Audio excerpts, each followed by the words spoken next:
Je croise beaucoup d'étudiants qui, avec leur diplôme de master en poche et quelques années d'expérience en entreprise, ont choisi de changer de vie pour se tourner vers le néo-artisanat et devenir maraîcher, boulanger, fromager, menuisier ou encore libraire ou joaillier.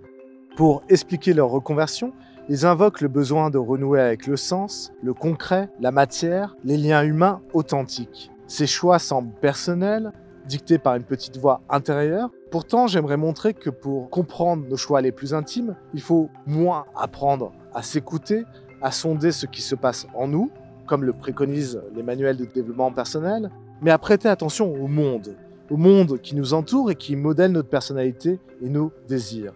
En fait, pour mieux se comprendre, il faut comprendre le monde dans lequel nous nous situons. Et pour cela, il faut s'armer. C'est là que les sciences sociales interviennent. Pour saisir ce retour à l'artisanat, nous allons nous pencher sur Éloge du carburateur de Matthew Crawford. C'est un titre singulier pour un livre qui ne l'est pas moins, puisqu'il est question de mécanique, de niveau d'huile, de réparation, de carburateur. Il est écrit par un philosophe, mais il s'agit véritablement de philosophie appliquée à son objet, puisqu'il est question de réfléchir sur les grandes questions métaphysiques éternelles de la philosophie, comme la vie bonne par exemple, et de réfléchir sur ces questions à partir de l'expérience, en les confrontant aux questions du concret, du quotidien.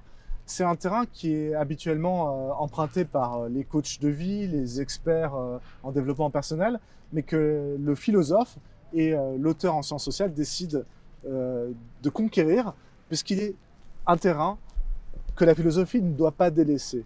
Il faut s'emparer du monde grâce aux outils et aux armes qui nous sont fournis par la philosophie. Et pour ce faire, pour développer ces questions, j'ai décidé de donner rendez-vous ici à Boris Bégard. Boris, Tu vas bien? Boris est un ancien étudiant. Il est devenu comédien professionnel après avoir travaillé dans le conseil pendant quelques temps. Et je trouvais que ton parcours de vie répondait bien à la démarche de Crawford, puisque lui-même a été philosophe, mécanicien, donc il y a des changements et des reconversions qui sont intéressantes à étudier. Boris, tu vois, on est dans un parc qui est très beau. Oui. En plus, il y a une belle lumière qui tombe sur nous. Et il faut savoir que ce parc, autrefois, était un concessionnaire auto. D'accord, on qui dirait pas. a été détruit, bah oui, voilà, pour donner lieu à un parc. Et tu vois, je trouve qu'il y a dans ce changement aussi le changement de paradigme mental qui s'accomplit dans l'époque, puisqu'on recherche la qualité de vie, le calme, la réflexion. Et voilà, je trouvais que c'était un endroit propice à la réflexion et à interroger ce livre. Bah, c'est beau en tout cas. Et je te propose de nous installer confortablement. Pour poursuivre cet échange, je te propose d'aller par ici. Allez, c'est parti. Tu vois, Boris, le parcours de Matthew Crawford est vraiment intéressant. Je veux dire, son parcours professionnel. C'est quelqu'un qui a fait des longues études. Il a fait un doctorat, Bac plus 8 en France, d'histoire de pensée politique. Voilà, ça c'est pour le parcours universitaire. Mais il a décidé de rentrer dans un cabinet d'avocat où il a fait un petit chemin. Il a ensuite pénétré dans un think tank à Washington. Alors je te rappelle ce qu'est un think tank, c'est un groupe d'influence destiné justement à influencer les décisions des politiques en fonction des intérêts privés, particuliers qu'il va représenter. Il a très bien gagné sa vie. Il a également travaillé pour une agence de presse. Et pourtant, à la fin de ce parcours qui a été assez bref finalement, il a décidé de se reconvertir pour épouser la profession de mécanicien. D'accord. Mais du coup, si tout allait bien là dans son parcours, pourquoi il s'est reconverti, pourquoi il a bifurqué comme ça?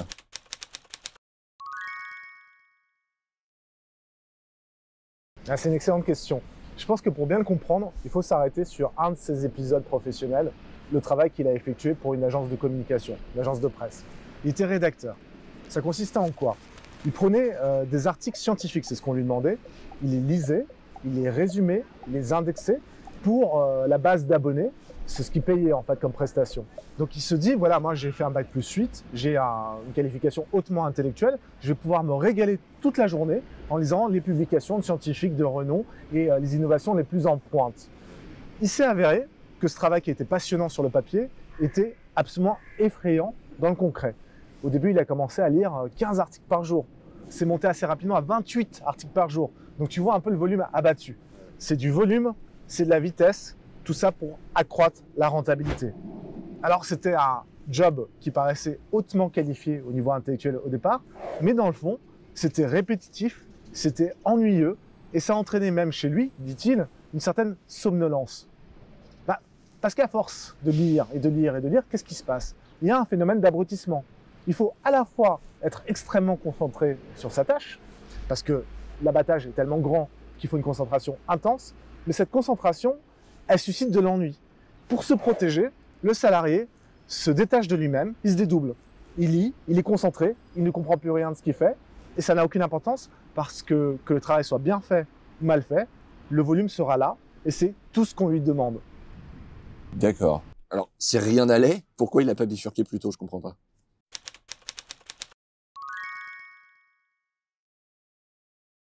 Eh bien là, tu fais bien de renverser la question. La difficulté, elle est là aussi inversée. Il ne faut pas penser le cas de Crawford dans ce cas-là, à partir de sa situation individuelle, mais penser le global. On a des habitudes mentales. On est programmé à certaines choses. Toi-même, tu as fait des longues études, tu as un bac plus 5, un niveau master. Quand tu fais ça, c'est un investissement en temps, en énergie, en travail, et tu veux un retour sur investissement. Tu donnes du crédit au diplôme que tu as acquis, même si on sait par les études sociologiques que les diplômes ont tendance à se dévaluer. Mais ça, c'est un autre problème qu'on ne traitera pas ici. Donc, tu accordes du crédit à ce diplôme. Par ailleurs, tu l'entends partout, on est dans une économie financiarisée, digitalisée, on vante la société de la connaissance et du savoir, on parle de capitalisme cognitif, ça c'est une expression que j'emprunte à Tony Negri et Michael Hart. Bon, c'est le contexte dans lequel on évolue. Quelle audace, quel défi, quel risque ne risque-t-on pas de prendre justement si on cherche à sortir de professions hautement qualifiées intellectuellement pour faire autre chose. Tu vois, c'est toutes ces habitudes qu'il faut accepter de rompre, et ça, c'est extrêmement difficile. D'accord. Puis peut-être pour mieux illustrer encore cette société de la connaissance, prenons les modèles que nous avons aujourd'hui. C'est pas des sportifs, c'est pas des artistes, c'est pas des créatifs, c'est vrai aussi, mais ce sont surtout des entrepreneurs. Pense par exemple à Elon Musk, pense à Zuckerberg ou Bill Gates. J'ai vu d'ailleurs un documentaire sur Bill Gates récemment où une des questions qui lui était posée était: à quel moment avez-vous su que vous étiez si intelligent? Tu vois bien qu'on est dans la société de la connaissance. D'accord. Il faut pas oublier quand même que pour toute personne, il y a une autre motivation, il y a un autre élément de motivation. Par rapport à ton diplôme, par rapport au choix d'études longues, c'est l'argent. Alors, on perçoit généralement l'argent comme une rémunération pour le travail accompli.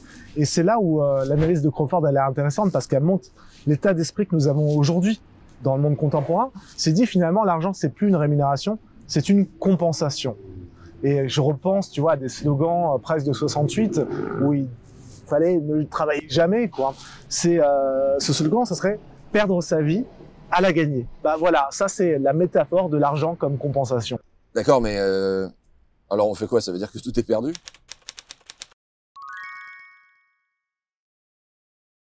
Non, et là je vais prolonger dans la perspective que j'ai ouverte, c'est-à-dire regardons pas les choses au niveau individuel. Regardons la société telle qu'elle fonctionne, regardons la façon dont nous sommes programmés à agir d'une certaine façon par des choix économiques, sociaux, technologiques qui ont été effectués avant nous. Et si on doit regarder l'histoire du travail, dans cette perspective-là, il faut revenir aux fondamentaux, et ça c'est quelque chose que beaucoup d'étudiants ont étudié soit en SES, soit en école de management, c'est la division scientifique du travail de Taylor. Ça te rappelle quelque chose, non? Oui, je vois, c'est les temps modernes de Chaplin.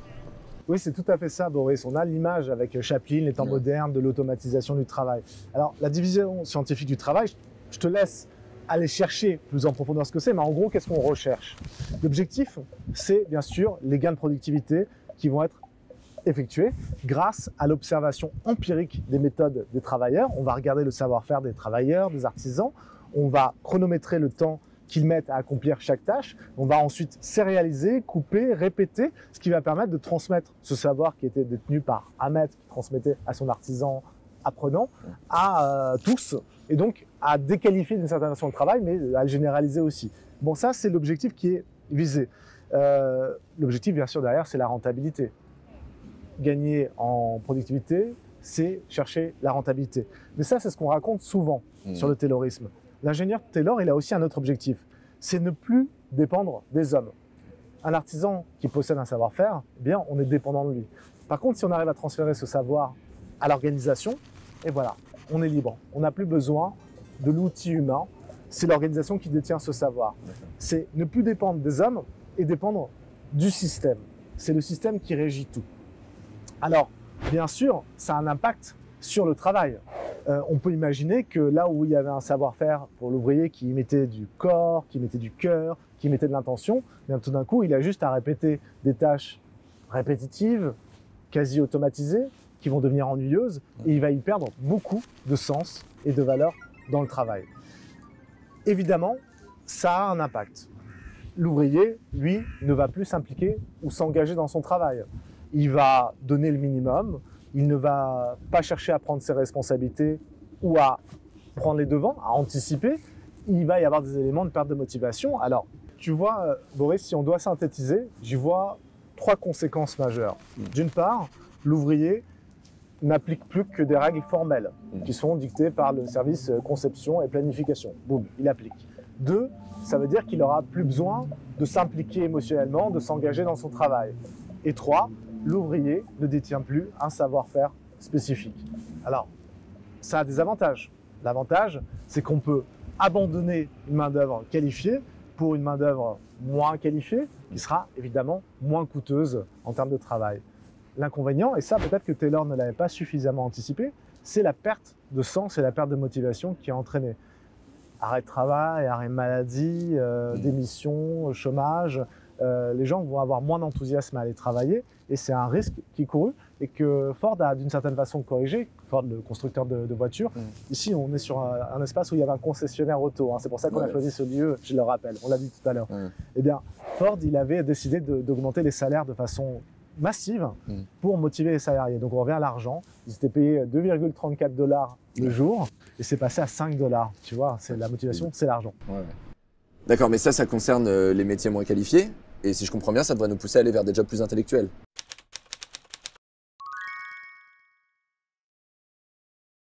Ouais, tu vois, on se reboucle.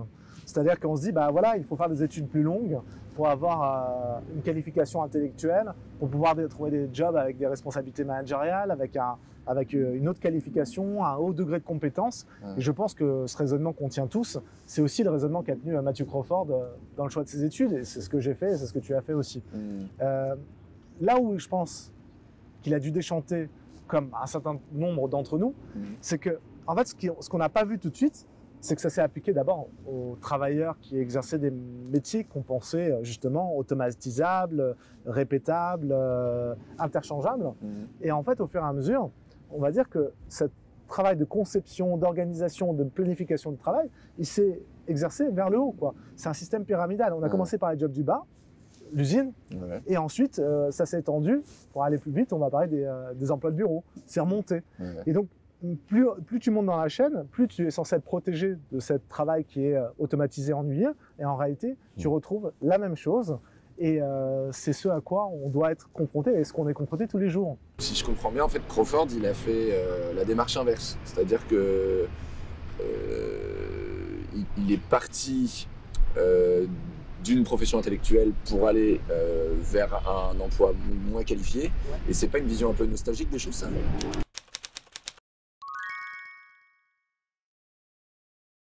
C'est vraiment, alors ça dépend comment on le voit, tu as raison, on dit oui, on va revenir à l'artisanat, au travail de la main, on en a marre des centres industriels, on en a marre des appareils technologiques, on a envie de mettre la main dans le cambouis parce que c'est véritablement ça quand tu travailles sur des vieilles motos.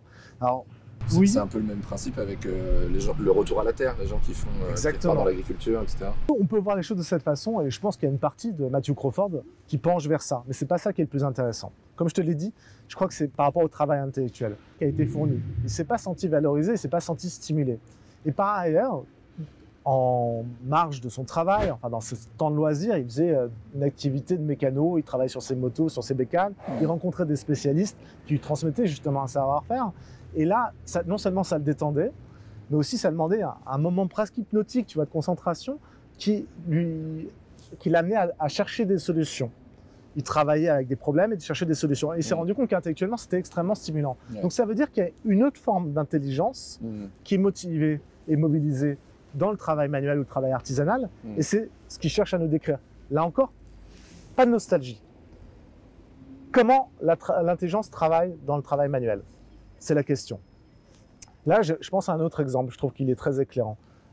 Tu connais peut-être le chef cuistot Thierry Marx. Bon, il est très connu, il a fait Top Chef, il est chauve, il a été au Liban, il a été en Asie, il travaille avec des baguettes, il est extrêmement sympathique. Mais en plus de ça, il a un discours absolument passionnant sur sa pratique et sur sa philosophie de la cuisine. Il faut savoir que c'est quelqu'un qui est issu du milieu populaire, il vient du Nord, Belleville, il a été très mauvais dans sa scolarité, très mauvais résultats scolaires, donc c'est pas quelqu'un qui se destinait au parcours qu'il a effectué. Double déclic. D'abord le judo, la pratique du judo, et ensuite l'entrée chez les compagnons du devoir. Dans les deux cas, c'est un peu la même chose dont il s'agit. C'est-à-dire qu'il a travaillé, il a vu, il a grandi auprès de gens qui avaient une meilleure maîtrise de la discipline, que ce soit le judo ou après la cuisine, en tout cas l'art artisanal, et il les a regardés faire. L'intelligence, elle passe par le regard, par l'expérience. J'expérimente, tu vois, c'est différent de savoir théorique, abstrait qu'on va avoir. J'essaye. Ça marche, ça marche. Si ça marche pas, eh ben je réessaye. Et à un moment, ça marchera. Je tâtonne et j'apprends en tâtonnant. C'est ça, l'autre forme d'apprentissage par le bas et par la pratique, qui est vraiment une autre forme d'intelligence. Il y a toute une histoire qu'on pourrait faire de la main. L'histoire de la main, l'appréhension, la captation, etc. L'intelligence, notamment pour les cuisiniers, et ça, c'est ce que nous dit Thierry Marx, elle passe par la main. C'est pas de la tête au corps, c'est du corps à la tête. Et il en déduit une règle qu'on pourrait appliquer à nous-mêmes, qui est celle des 3 M. M comme M. Et non pas comme le verbe aimer, mais quoi qu'on pourrait aimer, c'est 3 M. M comme mimétisme. Alors, je regarde, mémoire, je mémorise, maîtrise. Mimétisme, mémoire, maîtrise. Je regarde, j'imite, et au bout d'un moment, la mémoire, elle rentre dans mon corps. Tu pratiques un sport ou pas? Je fais beaucoup de basket. Bon, c'est un excellent exemple. Le basket, quand tu travailles à l'échauffement ou lors des entraînements, tu te places à un point et tu fais des paniers. Et tu en fais 5, 10, 20, 30, même position. Et puis ça rentre. La main, elle a le geste. Et quand elle a le geste, il n'y a plus à réfléchir. Ça y est, l'intelligence, elle est rentrée dans le corps. Et si un jour tu es déprimé, ou tu vas moins bien, ou tu as fait une contre-performance, tout d'un coup, tu commences à réfléchir à ce que tu fais, et là, ça marche beaucoup moins bien. Par contre, Boris, tu vois, l'école de Crawford, l'école de Thierry Marx, l'école de joueurs de haut niveau, c'est l'école de la patience et de l'humilité. Parce que tu es face à un réel qui te résiste, et qu'il faut arriver à dompter. Et ça nécessite un certain effacement de soi, une certaine humilité, encore une fois, qui te permet d'aller à la rencontre de ce réel. C'est tout l'inverse de ce qu'on appelle le consommateur roi, le client roi. Lui ne supporte pas la frustration. Il veut que soit accompli le moindre de ses désirs immédiatement. Il ne veut pas connaître la résistance du réel. Et c'est ce que s'applique à lui donner Amazon, pour ne citer que eux, mais je pourrais te dire n'importe quelle marque qui cherche à fournir une prestation immédiatement au consommateur pour qu'il soit satisfait. C'est ce qu'on appelle la société de l'hubris, c'est ça? Alors non, pas de l'hubris, parce que l'hubris, ce serait la démesure. Mais il y a une certaine hubris du consommateur qui croit que sa volonté ou son désir va être satisfait tout de suite. Il est comme le magicien ou le personnage de la lampe qui sort et qui peut exaucer les vœux. La société de consommation exauce tous tes vœux. Ça crée un consommateur qui est une sorte de grand enfant qui réclame, qui est capricieux, qui est exigeant et qui ne vit qu'à travers la perception de son moi, qui est hypertrophié. D'accord. Mais ça génère quand même une forme de satisfaction, ça, non?